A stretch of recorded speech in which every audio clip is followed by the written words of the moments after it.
I'm movie man Eric Houston, and today I have a special treat for you. We're going to be going back in time and looking at one of my earliest classes. This is a look back at the James Bond franchise, and I hope you'll enjoy it. There we go.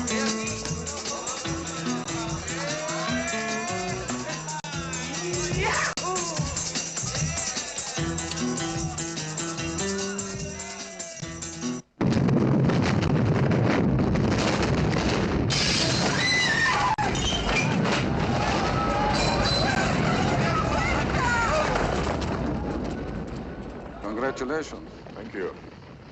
Mr. Ramirez and his friends will be out of business. At least they won't be using heroin-flavored bananas to finance revolutions. Don't go back to your hotel, senor. They'll be watching you. There's a plane leaving for Miami in an hour. I'll be on it, but first I have some unfinished business to attend to.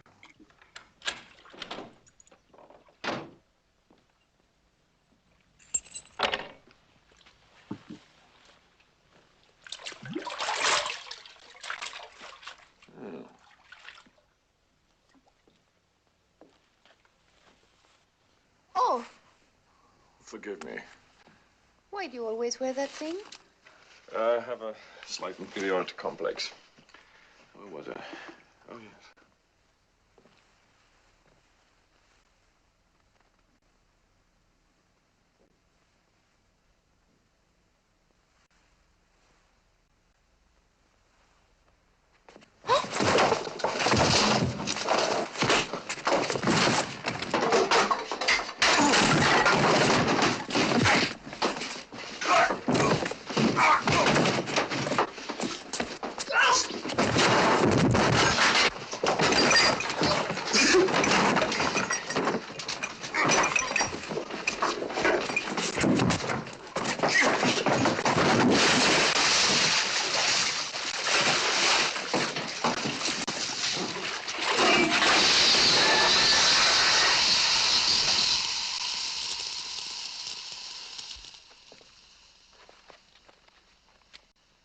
Shocking.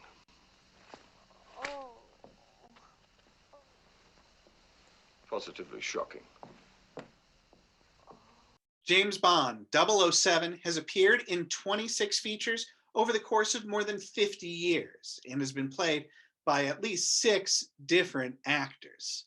His movies have made more than $7 billion at the box office, making the James Bond franchise the third most successful movie franchise in the world, after the Harry Potter and Marvel movies.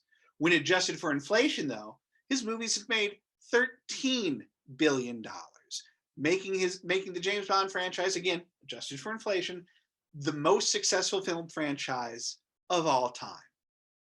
James Bond was created by Ian Fleming, who had been a spy for naval intelligence during World War II.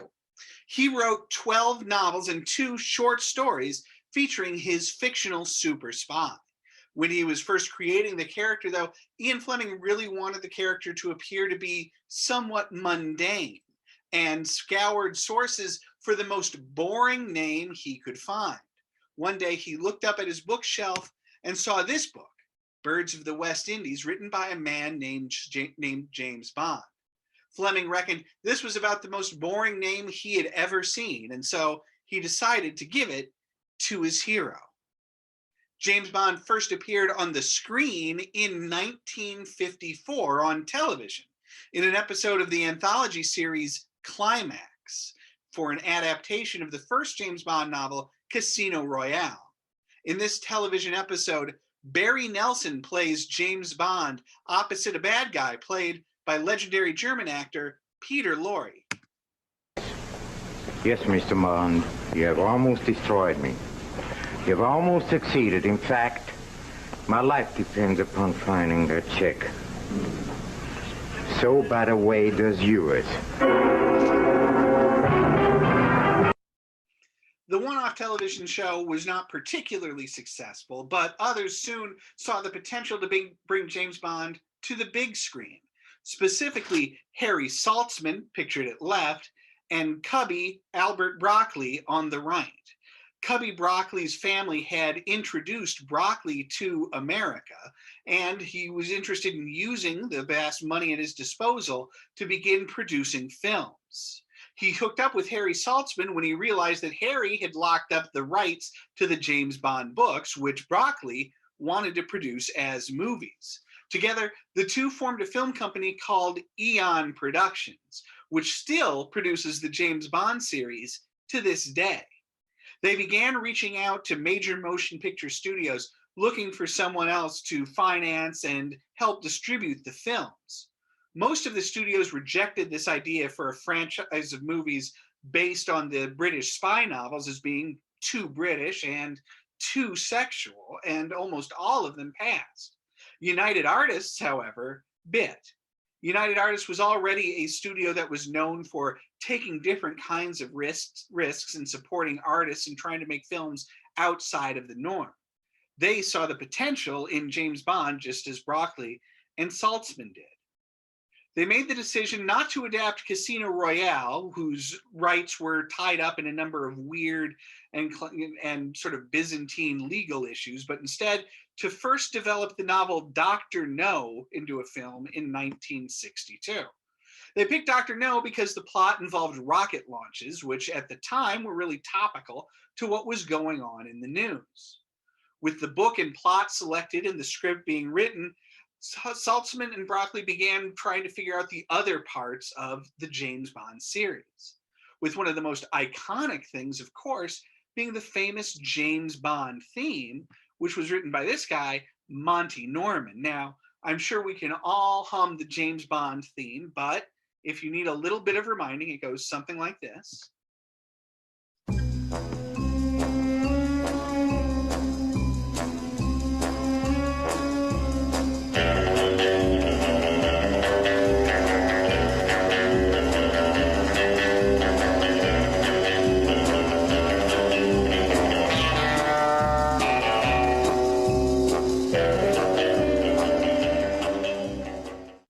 Now, believe it or not, while that song has become extremely iconic and is very much identified with James Bond himself, Norman didn't write that song for James Bond. In fact, it was a song that had been sitting on his shelf for years that he had initially wrote for a musical called A House for Mr. Biswas, a musical which had been abandoned in the 1950s. The song was called Good Sign, Bad Sign.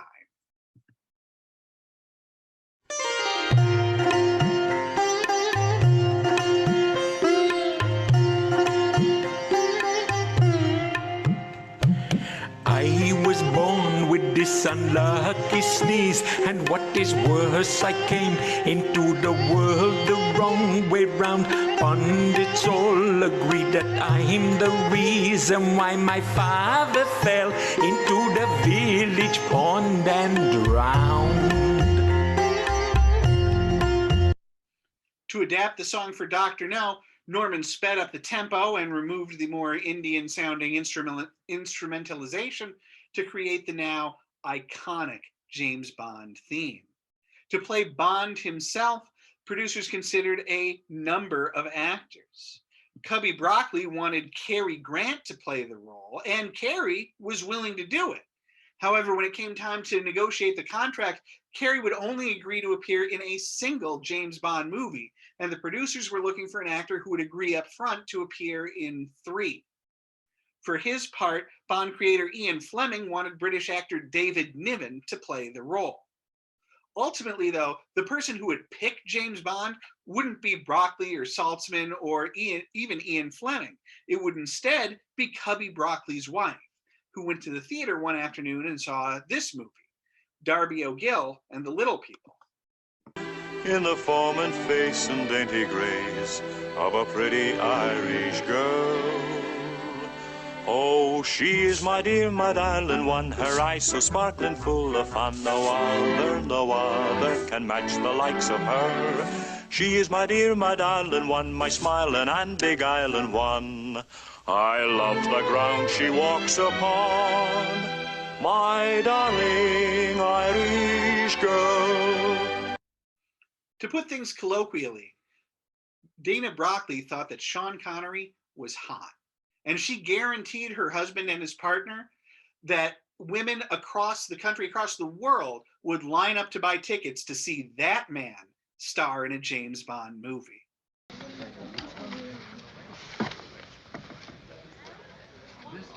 Carte.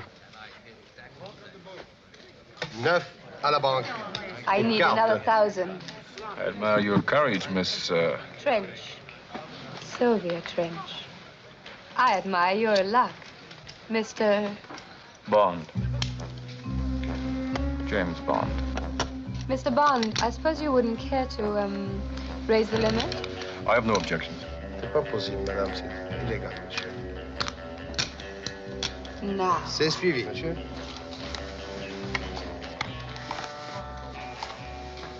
Looks like you're out to get me. It's an idea at that. 8. 8 à la ponte.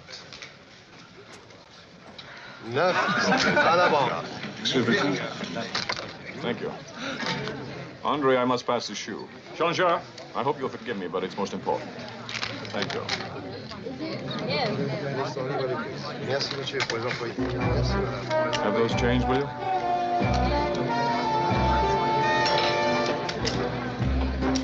Too bad you have to go. Just as things were getting interesting. Yes. Tell me, Miss Trench, do you play any other games? I mean, besides Chemin de Fer. To appear opposite Connery, producers selected actress Ursula Andress from Switzerland, who was largely cast for her sex appeal, and the scene of her introductory scene coming out of the ocean is still considered to be one of the sexiest scenes in movies. Interestingly, though, while producers were very appreciative of Ursula's looks, they were less interested in her heavy Swiss accent and decided to overdub her with the voice of another actress in what would become a real trend for the Sean Connery James Bond series. In fact, almost none of the actresses, with a couple of exceptions, provide their own voices in the Sean Connery James Bond movies. Instead, 2 and 1, almost all of their voices are dubbed by a British actress named Nikki Vandersill. And if you listen carefully, you'll be able to tell that all of these different women are all speaking with the same voice. Tell me, honey, did you use your sail all the way up to the reef here? Of course, I always do. Then they'll know we're here. They have radar. Oh, my boat is too small to be noticed. And I often come here to get the shells. At first, they used to try to catch me, but they couldn't. Now I don't think they bother anymore. Oh, so I'm an old case now, am I? Shh, it's the office. Tell him I'm on my way, will you? He is not on his way. Sylvia, behave. We'll do this again some other time soon. Do what? Last time you said that, you went off to Jamaica. I haven't seen you for 6 months. Tell me, Jill, why does he do it? He likes to win. Why do you do it? He pays me. Is that all he pays you for? And for being seen with him. Just seen? Just seen. Is this the only room there is? Yes. That is your bed. I shall sleep over there. We're supposed to be married. Think again, please. You gave false name to priest. Yes, but we must keep up appearances. We're on our honeymoon. No honeymoon. This is business. Joining Connery on screen in his films were actor Bernard Lee playing James Bond's boss M, Desmond Llewellyn playing the now legendary gadget man Q. He'd start appearing in the films with the second movie, From Russia with Love, and Lois Maxwell as Secretary Moneypenny, who had a very special relationship with James Bond. Dr. No was extremely well-liked when it came out and was an enormous success, making $60 million at the box office, as opposed to its $1 million budget. So it made more than 60 times what it cost and made what's roughly $500 million in today's money. Sean Connery would go on to star in 5 films with an accumulated box office of over $650 million. And the series would only become more and more successful during Connery's time in the role. In fact, Bond became so successful that it inspired numerous knockoffs across television, where it was sort of ripped off by the likes of The Man from U.N.C.L.E. and Get Smart, as well as The Avengers on British television. Right. Where is it? Where's what? The body. The body? The corpus delicti. Oh, I'm not particular. It could be stabbed, strangled, riddled with bullets, mutilated beyond recognition. You're quite right until we find a body. We've nothing to investigate. We're defunct. Obsolete. Out of business.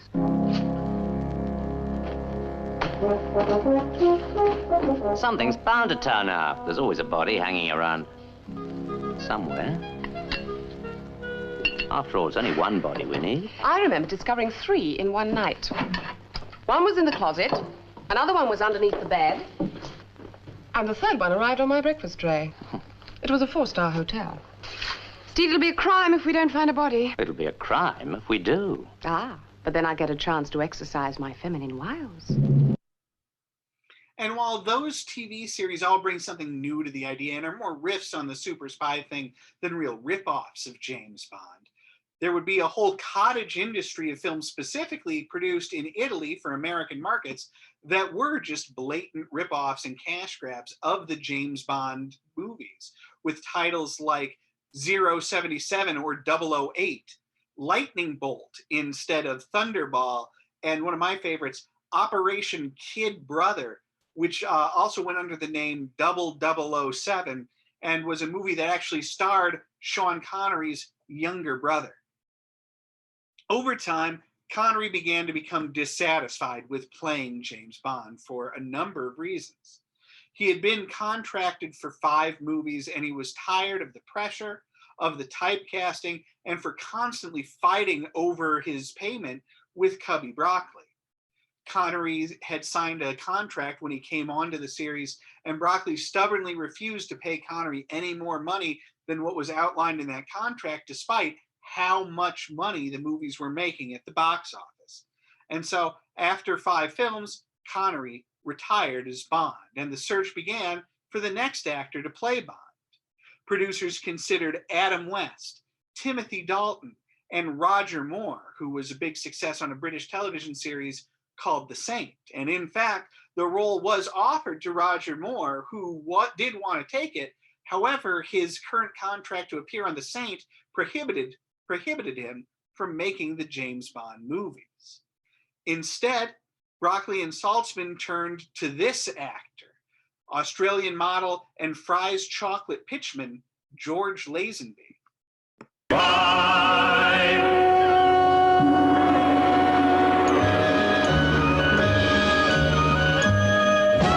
Big fries are coming by. Yeah. Big fry. Here comes Big Fry with exotic Big Fry Turkish delights, full of Big Fry Eastern promise. Big Fry Turkish delights. 'Cause big fries are coming by. Big Fry.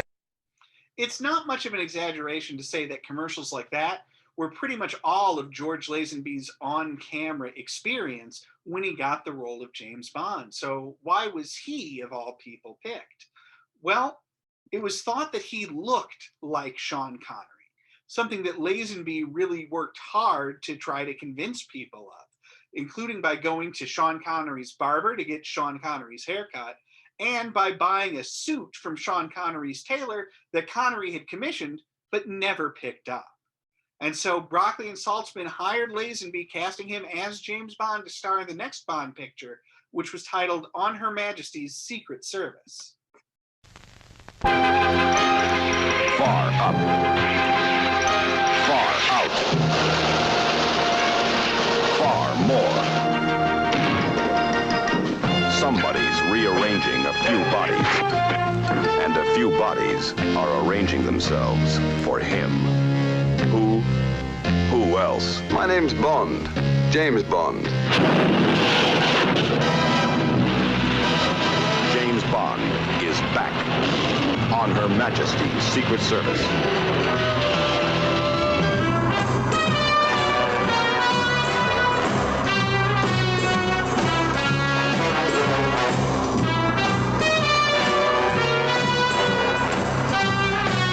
James Bond, 007, has a new look and a whole new appeal.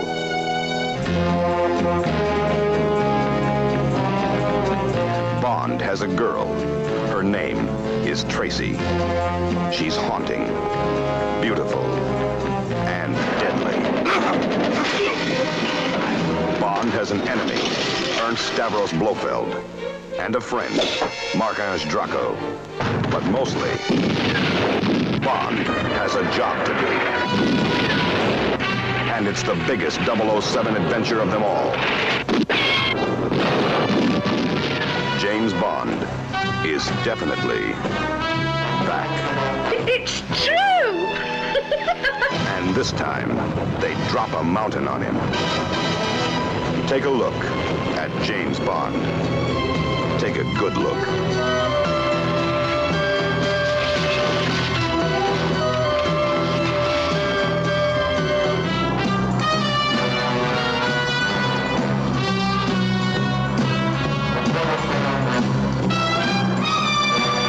This never happened to the other fella.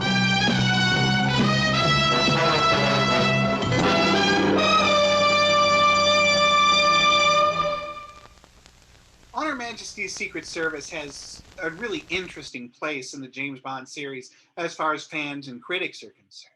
There's a lot about the movie that's great. The cast is spectacular, particularly Diana Rigg, who had starred in The Avengers as Tracy, and Telly Savalas playing Bond villain Blofeld.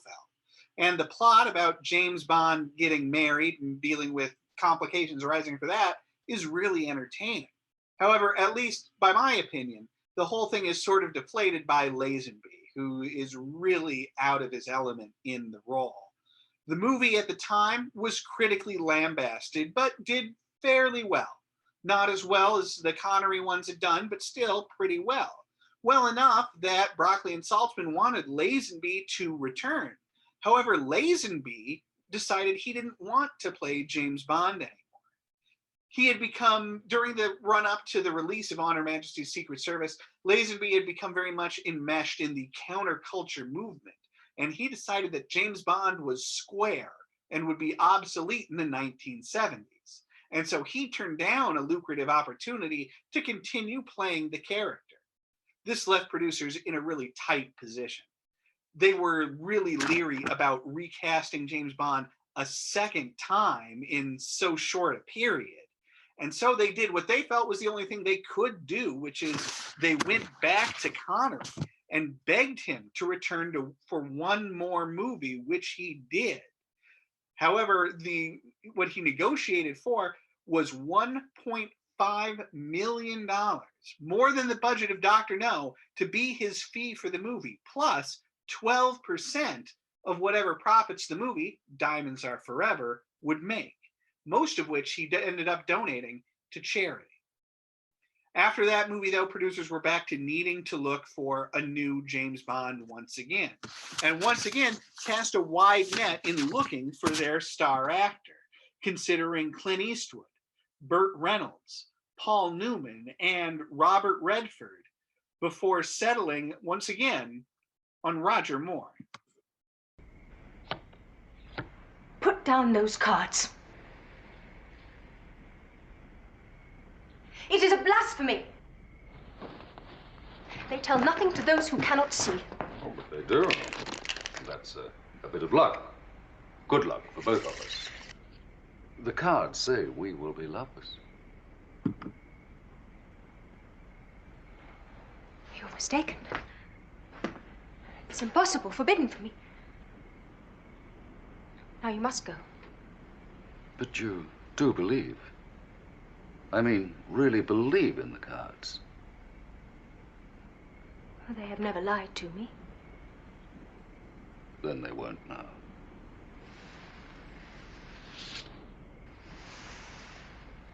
Pick one.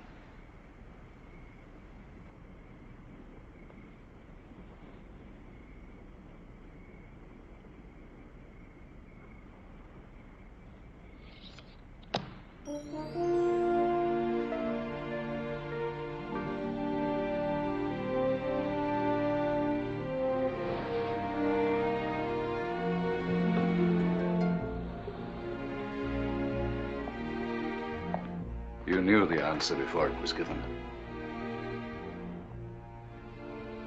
Strangely enough, somehow, so did I.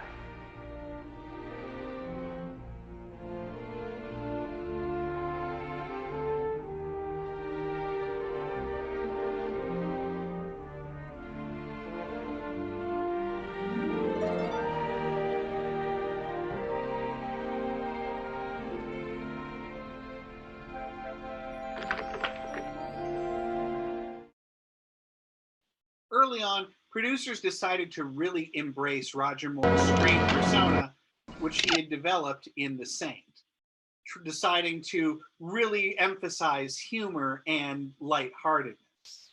One of the ways they did that was to really emphasize the gadgets in the movies. While Connery had had some gadgets, they really ratcheted up the gadgets in the sequences involving Q, demonstrating the different tricks and devices for the Roger Moore films.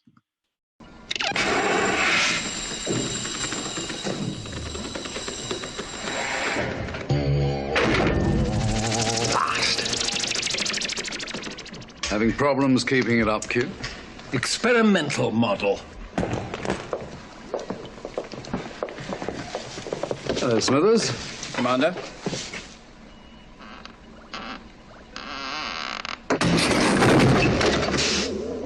Smashing, Q. Come along. I've got a few things for you. Very nice, Smithers. Thank you. Is the homing device ready yet, Q? Not only a homing device, but an extremely delicate microphone as well. Goes in there like that. Now, take a fountain pen. Twist the top. And a highly concentrated mixture of nitric and hydrochloric acid. Dissolves all metals. Wonderful for poison pen letters. Pay attention, 007. Now, pull the top off the pen. Now, with this ultra-sensitive earpiece, you can listen in on the bug. The homing device is compatible with the standard issue radio directional finder in your watch. If you haven't lost it.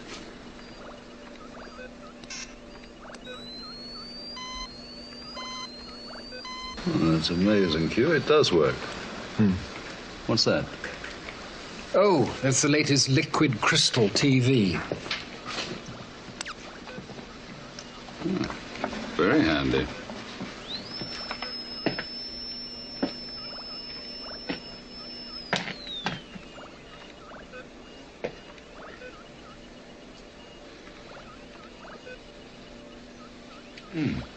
Perfect image, Q. Really, 007. Look, I haven't time for these adolescent antics. This more lighthearted attitude really coincided with a change in the public's perception of James Bond.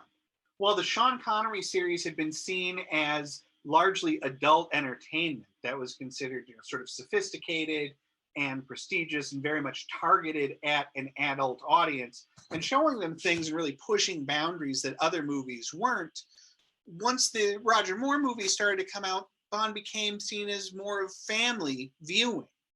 Adolescent and young adult viewers were becoming more and more a part of the James Bond audience, and earlier Bond films even became a Christmas Day tradition on British television.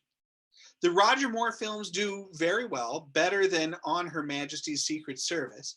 There were 7 of them in all, and Roger Moore played the character from 1973 to 1985, making him the actor to play James Bond the longest, with his films raking up an adjusted for inflation $1 billion at the box office. At age 58, Roger Moore retired from the role, and once again, as has become familiar now, producers began searching for the next James Bond. The quest to find the next Bond had actually occurred 2 movies earlier. So Roger Moore's last film was called A View to a Kill, but producers began looking for a new actor as early as Octopussy, which was Moore's second to last film, as they were already concerned that Moore might be too old for the role. And they considered actors Sam Neill and James Brolin for the part, going so far as to screen test both actors. The first test was Sam Neill. So you're Tatiana Romanova. My friends call me Tanya. My friends call me Bond. James Bond. All of us were impressed with Sam Neill and very much wanted.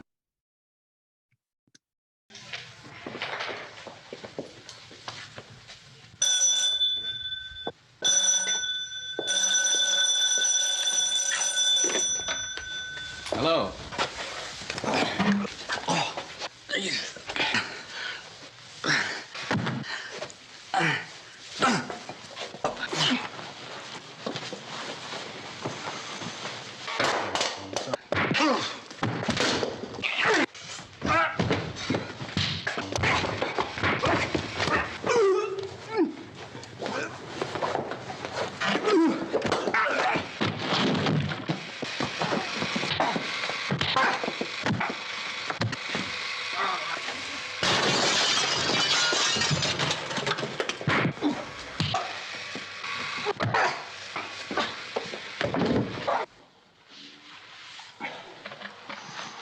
Hello, you still there? Well, I had a little trouble with the line. Yes, it's been fixed now. Look surprised to see me. I thought you were expecting me. So you are Tatiana Romanova. My friends call me Tanya. Mine call me James Bond. But I think my mouth is too big. It's just the right size. For me, that is.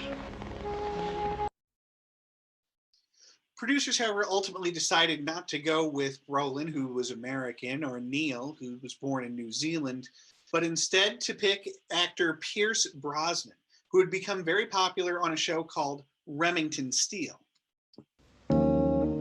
Try this for a deep, dark secret. The great detective Remington Steele, he doesn't exist. I invented him. Follow. I always loved excitement, so I studied and apprenticed and put my name on an office. But absolutely nobody knocked down my door. A female private investigator seemed so feminine. So I invented a superior, a decidedly masculine superior. Suddenly there were cases around the block. It was working like a charm. Until the day he walked in, with his blue eyes and mysterious past. And before I knew it, he assumed Remington Steele's identity. Now I do the work, and he takes the bows. It's a dangerous way to live, but as long as people buy it, I can get the job done. We never mix business with pleasure. Well, almost never. Producers were very excited about Pierce Brosnan, and Brosnan was even more excited to take the role. And everything was in place for him to begin shooting the next James Bond picture, The Living Daylights, until something, well, I'll let Pierce Brosnan tell you exactly what happened. Because I remember you were supposed to do Bond, what, about 8-10 years ago? I was supposed to do Bond in 1986. Right, right. And this is the network that screwed you about this not is getting the Peacock. Yeah, the Peacock peed on me. Really? Well, tell us, sorry, you were... But it's okay. I dried off since then. No, but now, you were doing Remington Steele, but it was canceled, right? I was doing Remington, thank you. It was a great show. It was in its 4th season, and they put a line through it. They canceled it. I got offered James Bond. I said yes to the part. But in the contract, there was a 60-day clause in which NBC, or MTM, who owned the show, they had 60 days in which to resell it back. And in those 60 days, I went ahead with all the negotiations, the wardrobe fittings, my stunt double had started the pre-title sequence in Gibraltar, etc., etc. Cubby and I had done all the photographs, you know, and then, you know, the negotiations went on over those 60 days, and it was getting down to the wire. Cubby said, look, you can have them for 6 episodes, but no more than 6. And they said, well, think about it. On the 60th day, they came back and they said, we'd like the option of 22. Cubby said, no way. And that was it. And then you were out? Oh, that was out. It was gone. It was on a Thursday evening. I remember my wife and I, we were renting a house down in Malibu, and it was 6:30 in the evening. My agent phoned up and said, it's not going to happen. Well, how many, did you actually do the Remington Steeles after that? I did the 6, and then they canceled the show. Oh, man. Kev, do I have one of those 60-day clauses? I would check it out, Jay. But you know, see, all good things come around. They all come around. They do. It's amazing that this came around a second time. With Brosnan no longer available, producers turned to actor Timothy Dalton to play Bond. You were supposed to be in Istanbul last night. I'm afraid this unfortunate lighter business has clouded your judgment. You have a job to do. I expect you on a plane this afternoon. I haven't finished here, sir. Leave it to the Americans.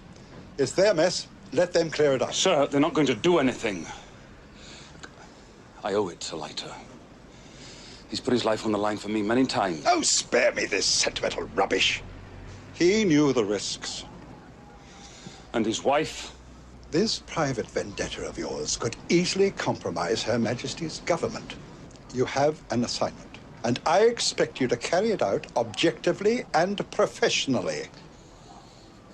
Then you have my resignation, sir. We're not a country club, 007. Effective immediately. Your license to kill is revoked, and I require you to hand over your weapon. Now. I need hardly remind you that you're still bound by the Official Secrets Act. I guess it's a farewell to arms.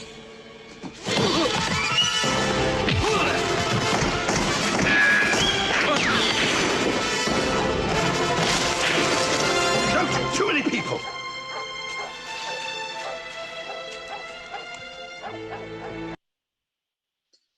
Dalton's Bond was a radical departure from the light-hearted Roger Moore era. His characterization was much closer to Ian Fleming's novels, and James Bond was now more brutal and violent. Audiences were not ready for this new take on James Bond, and Dalton's films were a relative failure. By which I mean, yes, they still made money, but they weren't making the kinds of money that Roger Moore or Sean Connery had made. And while I think these films are due for a reevaluation, they still led to James Bond lying dormant for 6 years, as the so-called failure of these two pictures made Cubby Broccoli question his leadership. He ultimately turned Eon Productions over to his daughter Barbara and to her business partner Michael G. Wilson. After the franchise lay dormant for 6 years, they were once again ready to bring James Bond back to the screen. This time with Pierce Brosnan. There's Barbara Broccoli and Michael G. Wilson. This time with Pierce Brosnan now definitely in tow. Producers made a major media blitz, heavily promoting the return of James Bond to the big screen after so many years. And the new movies were a massive success.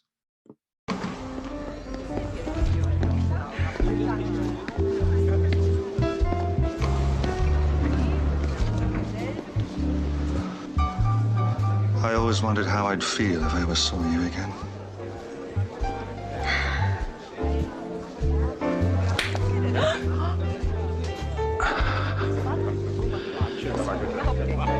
Now I know. Was it something I said? How about the words, "I'll be right back"? Something came up. Something always came up. And how are you, Paris? Much better now. We're even. Something to drink, Miss Carver? Mr. Bond will have a vodka martini, shaken, not stirred. Mrs. Carver will have a tequila. Straight shot. No, Mrs. Carver will have a glass of Mr. Carver's champagne. I see you've moved up in the world, Paris. And tonight, you're a banker. I saw the guest list. Tell me, James, do you still sleep with a gun under your pillow?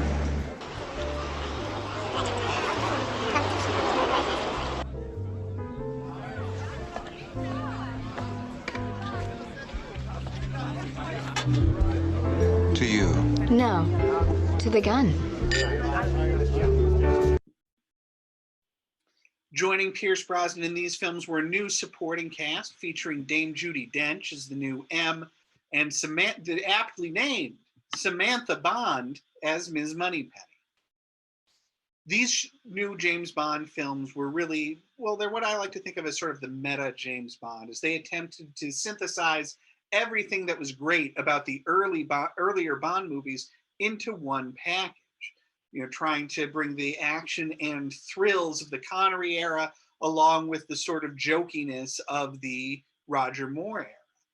But because it was trying to be so much of the same thing, so the sort of dumber stuff started to tend to seep in as well. And by the end of the Brosnan era, the films had once again grown much too jokey. These were still very successful movies and very much followed in the Roger Moore tradition of making Bond for everyone. Approaching 50, Pierce Brosnan decided to retire after the movie Die Another Day. And once again, we were in a position where producers were looking for a new James Bond. This time, roughly 200 actors were considered. Hugh Jackman was offered the role, but turned it down. And the role ultimately went to actor Daniel Craig, whose casting was controversial because of his blonde hair, of all things. Beginning with Casino Royale, Daniel Craig's James Bond would be, once again, a much more serious James Bond, very similar to how Timothy Dalton played the character. And his films would be extremely successful, with each entry in Daniel Craig's series of James Bond films being the highest grossing film in the franchise at that point. What was that? VW Beetles, I think.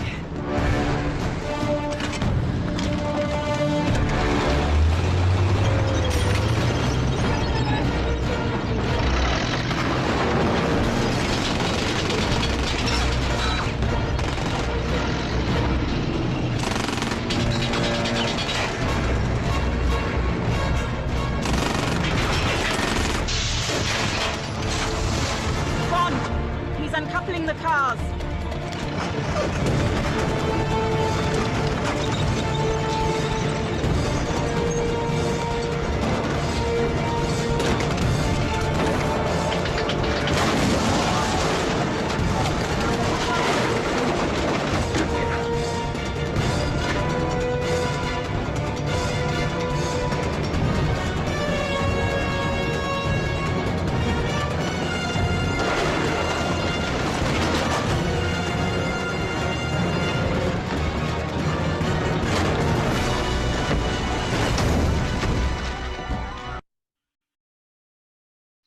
Once again, producers repositioned the entire James Bond franchise. This time, rethinking James Bond not necessarily as adult entertainment or family entertainment, but as prestige pictures, the sort of movies that get released during award season and are considered to be very serious, high-minded movies. The sort of weird character names were gone. There would be no more Pussy Galores or Plenty O'Toole's, and there would likewise be no or very few gadgets. Ticket to Shanghai, documentation and passport. Thank you. And this. Walther PPKS 9mm short. There's a microdermal sensor in the grip. It's been coded to your palm print so only you can fire it. Less of a random killing machine, more of a personal statement. And this? Standard issue radio transmitter. Activate it and it broadcasts your location. Distress signal. And that's it. A gun and a radio. Not exactly Christmas, is it? Were you expecting an exploding pen? This rethinking of James Bond as something very prestigious, really, to my mind, came to a head during the London Olympics, when James Bond was presented as sort of emblematic of the entire British society during the opening ceremonies.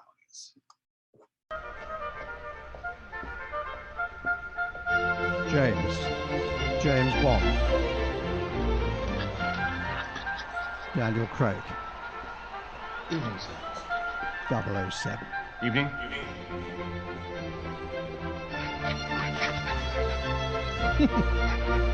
Salute from the corners.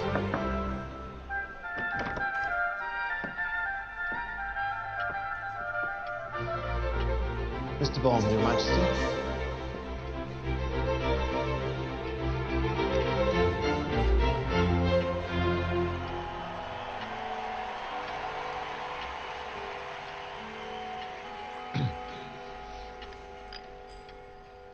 Good evening, Mr. Bond.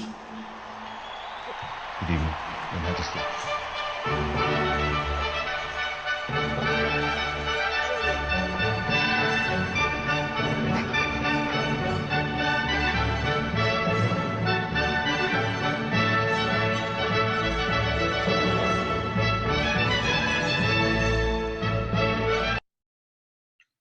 Selecting James Bond, of all of the characters from British fiction, to appear alongside the actual Queen of England during the country's biggest moment on the world stage is a really great example of how far James Bond has come and how he is thought of by the British public as being not just quintessentially British, but how England and Britons want to present themselves to the world. As I present this class, James Bond is set to return this year in one last, or actually Daniel Craig will be making his final appearance of James Bond in the movie No Time to Die. Again, continuing the prestige mindset, that film will co-star Rami Malek, fresh off of his Best Actor Oscar win. Now, Craig has said pretty definitively that this will be his last outing as James Bond, and I don't think there's any particular reason to doubt that.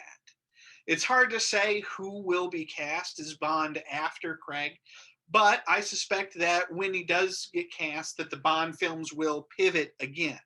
In what way, it's hard to say, but the Bond films have always tried to keep up with the times, sometimes successfully, sometimes unsuccessfully. But with each new actor to take the role, there does seem to be a sort of reckoning and reorienting of the character. What that will be, it's hard to say, but all I know for sure is that it will be exciting. I want to thank you for joining me for this look back at James Bond and one of my very earliest classes. I really hope you enjoyed yourselves and that, hey, maybe you'll take the time to turn on a James Bond movie now if it's been a while since you have. I hope that if you enjoyed the class that you'll like and comment on this video and that you'll subscribe to the Movie Man Eric YouTube channel.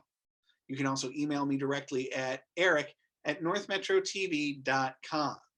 In these ways, you can make sure that you're always aware of when I'm going to be posting brand new classes so that you never miss one of these great and exciting classes. Again, I really want to thank you for joining me tonight. Please stay safe, and I'll see you next time.